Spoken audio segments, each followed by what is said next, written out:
ఈరోజు మనం ఇండియాలో one of the smartest oil terminal, Indian oil smartest oil terminal Asanur టెర్మినల్కి మనం ఈరోజు వెళ్తున్నాం.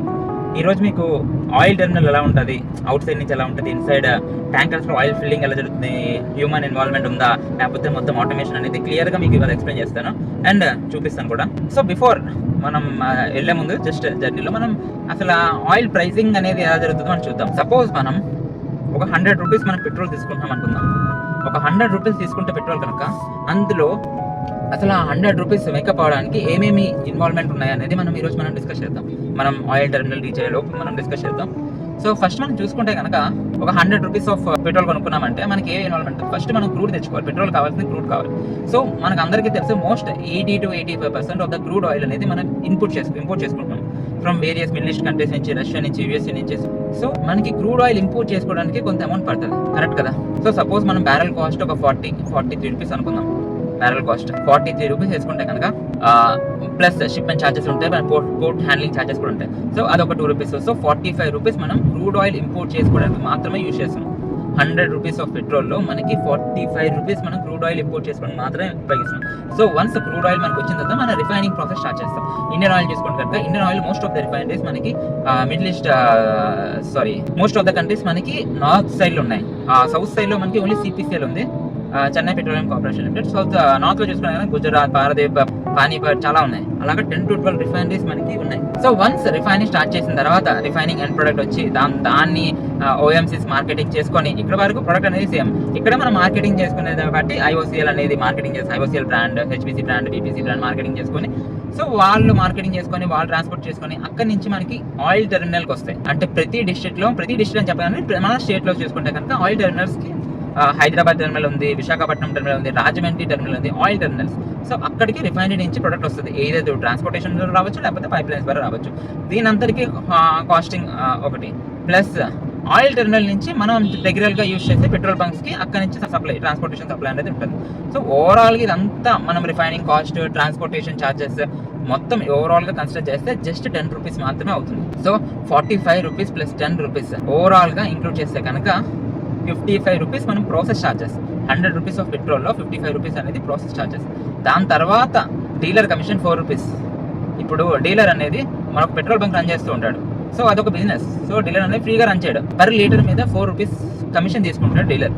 సో ఓవరాల్గా చూసుకుంటే కనుక మనకి ఒక 55 rupees plus 4 rupees OMC net margin ఉంటుంది, అది 1 రూపీ.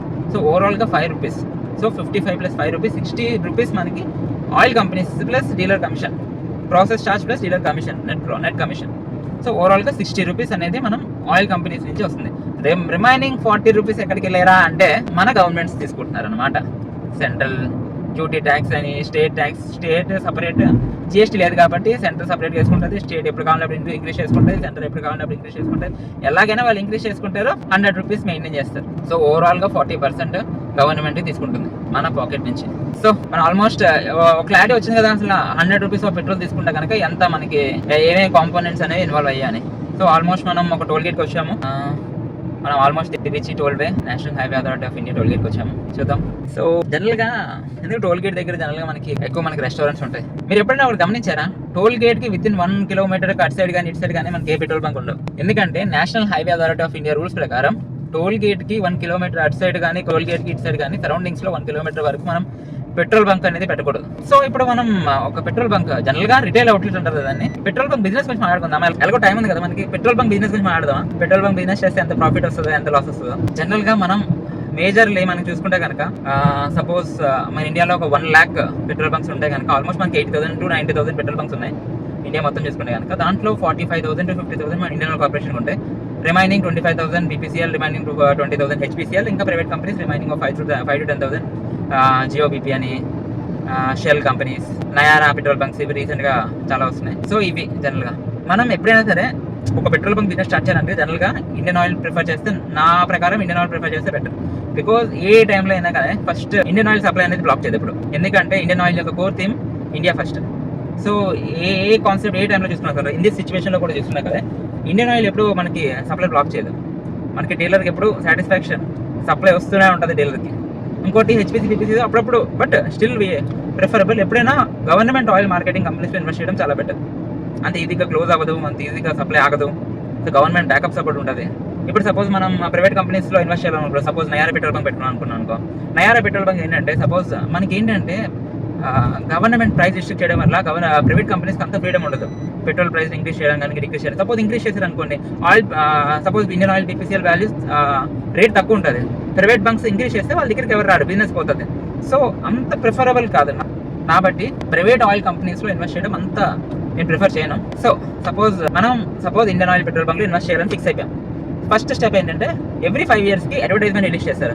నాకు ఇండియన్ ఆయిల్ ఏదైనా ఆయిల్ మార్కెటింగ్ కంపెనీస్ ముగ్గురు కలిసి నాకు ఇక్కడ నుంచి ఇక్కడ వరకు నాకు ఇండియన్ ఆయిల్ పెట్రోల్ బంక్ కావాలి, ఈ ఏరియా నుంచి ఇవ్వాలి. మీకు ఇన్ కేస్ సైట్ ఉంటే కనుక అక్కడ రండి, మనం ఆడుకుందాం. సో నెక్స్ట్ అలా వేరియస్ ప్లేసెస్ అనేవి అడ్వర్టైజ్మెంట్ ఇస్తారు బేస్డ్ ఆన్ ద మార్కెట్ బట్టి. అంటే మనకి ఇండియన్ ఆయిల్ ఇక్కడ ఇన్వెస్ట్ చేస్తే మనకి ఇక్కడ గ్రోత్ ఉంటుంది, ఇంత పెట్రోల్ ఇక్కడ డీజిల్ జరగవచ్చు, దాని బేస్తో జనరల్గా అడ్వర్టైజ్మెంట్స్ అనేది రిలీజ్ చేస్తారు. ఈ స్ట్రెచ్ నుంచి ఈ స్ట్రెచ్ వరకు పెట్రోల్ బంక్ కావాలి అని. సో ఇన్ కేస్ అది అడ్వర్టైజ్మెంట్ రిలీజ్ చేస్తారు. అడ్వర్టైజ్మెంట్ రిలీజ్ చేసిన తర్వాత సేమ్ అప్లికేషన్స్ వస్తూ ఉంటాయి. ఒక్కొక్కటి స్క్రూటనైజేషన్ చేస్తారు. ఫస్ట్ స్టెప్ అంటే డాక్యుమెంట్స్ స్క్రూటనై చేసిన తర్వాత ల్యాండ్ స్క్రూటనై చేస్తారు. ప్రతి ల్యాండ్కి మనకి ఒక మినిమం లెంత్ ఉంటేనే పెట్రోల్ బంక్ పెట్టగలం. సో ఆ రెండు ఉన్నాయా లేవా అనేది చూస్తారు అనమాట. మినిమం చూసుకుంటే కనుక మనకి 35x35 మినిమం ఉండాలి లెంత్ బ్రెత్. సో అప్పుడే మనం పెట్రోల్ బంక్ అనేది పెట్టుకోగలం మంచిగా. సో ఒక్కసారి స్క్రూటనైజేషన్ అయిపోయిన తర్వాత, ల్యాండ్ ఎవాల్యుయేషన్ మొత్తం అయిపోయిన తర్వాత ఫీజిబిలిటీ రిపోర్ట్ ఉంటుంది. అదే జనరల్ ఇక్కడ పెడితే అంత మనం వాల్యూమ్ సేల్ చేయొచ్చు అని. సో అదంతా మనకి కంపెనీ సాటిస్ఫాక్టరీ అయితే కనుక LOI ఇస్తారు. వన్స్ LOI ఇవ్వగానే మనం NOC అప్లై చేస్తాం. డీలర్ అంటే సపోజ్ నేను అప్లై చేస్తున్నాను పెట్రోల్ బంక్, నేను వెళ్ళి NOCకి అప్లై చేసుకుంటాను కలెక్టర్ ఆఫీస్ దగ్గర, ఫైర్ సేఫ్టీ డిపార్ట్మెంట్ దగ్గర. సపోజ్ NH అయితే NH దగ్గర తీసుకుంటాం, NHలో పెట్టుకుంటాం. సో వన్స్ మనకి LOI ఇచ్చిన తర్వాత మనం NOC అప్లై చేస్తాం. NOC ఒక మనకి 3-4 months ఈజీగా పడుతుంది NOC తెచ్చుకోవడానికి. NH ఉంటే కనుక ఇంకా టైం పట్టచ్చు. బట్ కొంత ఇన్ఫ్లుయెన్స్ యూస్ చేస్తే కనుక 2 monthsలో కూడా తెచ్చుకోవచ్చు NOC. సో వన్స్ NOC రాగానే మనకి కంపెనీ నుంచి LOA వస్తుంది. LOA రాగానే మనం వర్క్ స్టార్ట్ చేస్తాం. సపోజ్ కంపెనీ అవుట్లెట్స్ ఎలా ఉంటాయంటే డిఫరెంట్ టైప్స్ ఆఫ్ అవుట్లెట్స్ ఉంటాయి మనకి. A సైట్ అని, B సైట్ అని, విలేజ్లో పెట్టుకుంటే కనుక KSKs అని అలా ఉంటాయి. A సైట్ ఏంటంటే కంపెనీ మన ల్యాండ్ కంపెనీకి లీజ్ ఇవ్వాలి. కంపెనీ మొత్తం ఇన్ఫ్రాస్ట్రక్చర్ మొత్తం కంపెనీ ఇన్వెస్ట్ చేస్తుంది. ఆల్మోస్ట్ ఒక అవుట్లెట్కి కంపెనీ 3 crores ఇన్వెస్ట్ చేస్తుంది. సో మన 1 రూపీ రాగానే, 1 రూపీ లేకుండానే మన ల్యాండ్లో కంపెనీ 3 crores వరకు ఇన్వెస్ట్ చేస్తుంది. అంటే చూసుకోండి. బట్ మనం ఏం చేయాలంటే మన ల్యాండ్ కంపెనీకి ఇచ్చేయాలి 20 yearsకి. మినిమం ఫస్ట్ 20 years మన ల్యాండ్ కంపెనీకి ఇచ్చాలి. బట్ మనకి కంపెనీ రెంట్ కూడా ఇస్తుంది ఎవ్రీ మంత్. ఇప్పుడు సపోజ్ ప్రైమ్ లొకేషన్ అయితే మనకి 1 lakh రెంట్ కూడా రావచ్చు. ఇంతకంటే ఏం కావాలి, కంపెనీ ఇన్వెస్ట్ చేస్తుంది అమౌంట్ మొత్తం, మీకు తిరిగి రెంట్ ఇస్తుంది. మీరు జస్ట్ ల్యాండ్ ఇచ్చి, మ్యాన్ పవర్ ఇచ్చి మెయింటైన్ చేయాలి బంక్ని. మీరు ఎంత మెయింటైన్ చేస్తే దాని వచ్చే ప్రాఫిట్ అంతా మీకే వస్తుంది. సో ఇది A సైడ్. B సైడ్ వచ్చేసరికి కంపెనీ ఓన్లీ ట్యాంక్స్, మనకి డిస్పెన్సింగ్ యూనిట్స్, మన ఏదైతే పెట్రోల్ మనకు వస్తుందో ఆ డిస్పెన్సింగ్ యూనిట్స్ మాత్రమే కంపెనీ ప్రొవైడ్ చేస్తుంది. రిమైనింగ్ అంతా మనమే పెట్టుకోవాలి. సో ఇది 2 types. Oil petrol business best అంటే మనకి ఒక ప్రైమ్ లొకేషన్లో ఉంది, ఒక జంక్షన్లో ఉంది, లేకపోతే మంచి హైవే ఉంది, హైవేలో ట్రాఫిక్ మూవ్మెంట్ చాలా ఎక్కువ ఉంది అనిపిస్తే కనుక పెట్రోల్ బిజినెస్ అనేది చాలా బెస్ట్. అది కాదు రిమోట్ లొకేషన్లో ఉంది, అంత లేదు, బట్ ఏదో పెట్రోల్ పెట్టుకోవాలి కాబట్టి పెట్టుకుందాం అనుకుంటే కనుక వేస్ట్.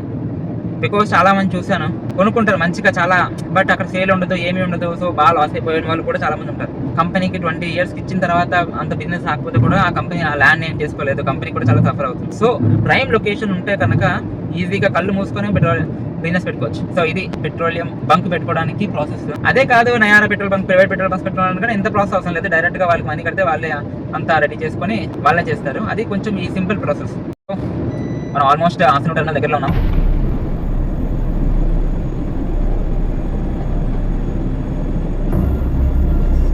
క్లైమేట్ బాగుంది కదా ఈరోజు చాలా.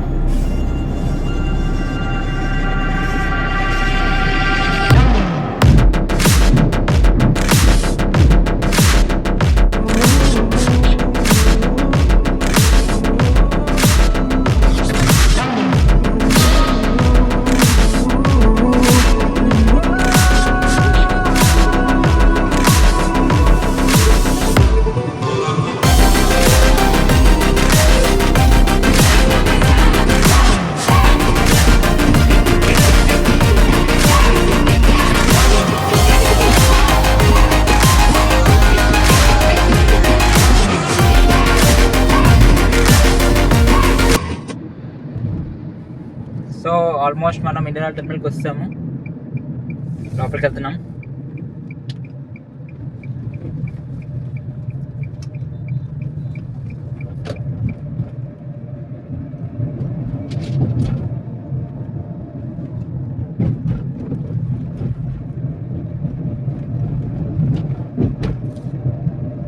జనరల్గా మన ఇలాంటి ట్యాంకర్స్ ఉన్నాయి కదా, ఈ ట్యాంకర్స్ నుంచి మనకి ఆయిల్ టెర్మినల్ నుంచి మన పెట్రోల్ బంక్ అనేది సప్లై అవుతుంది ఆయిల్.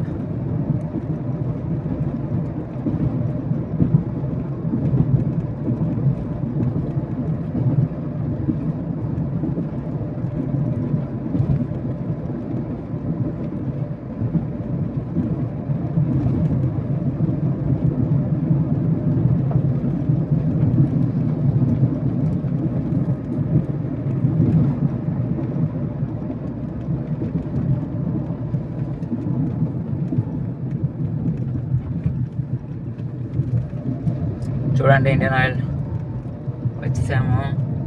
ఆసనూర్ టెర్మినల్ ఇది రీసెంట్గా కమిషన్ చేశారు 2022 around 2000. One of the smartest terminal ఇది. అంటే హ్యూమన్ ఇన్వాల్వ్మెంట్ చాలా తక్కువ ఫిల్లింగ్ ప్రాసెస్లో. నేను రేపు E85 గురించి కూడా చెప్తాను, ఒకటి చాలా ఇంట్రెస్టింగ్గా ఉంటుంది. చూడండి, Indian oil petrol bunk, Indian oil terminal. ఇది మన మెయిన్ ఎంట్రన్స్ ఇండియన్ ఆయిల్ టెర్మినల్కి వచ్చేసాము. ఇక్కడ మనకి సెక్యూరిటీ చెక్ ఉంటుంది.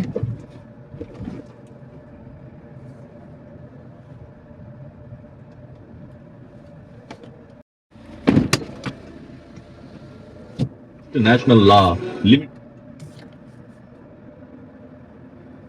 సో ఇది ఆయిల్ టెర్మినల్. మన ట్యాంకర్స్ అనేవి ఇక్కడ నుంచి లోపలికి వెళ్తాయి. లోపల మనకి ఫిల్లింగ్ అనేది జరుగుతూ ఉంటుంది. వెనకాల కనిపిస్తున్నాయి కదా, అవన్నీ storage tanks, diesel, petrol storage, ATF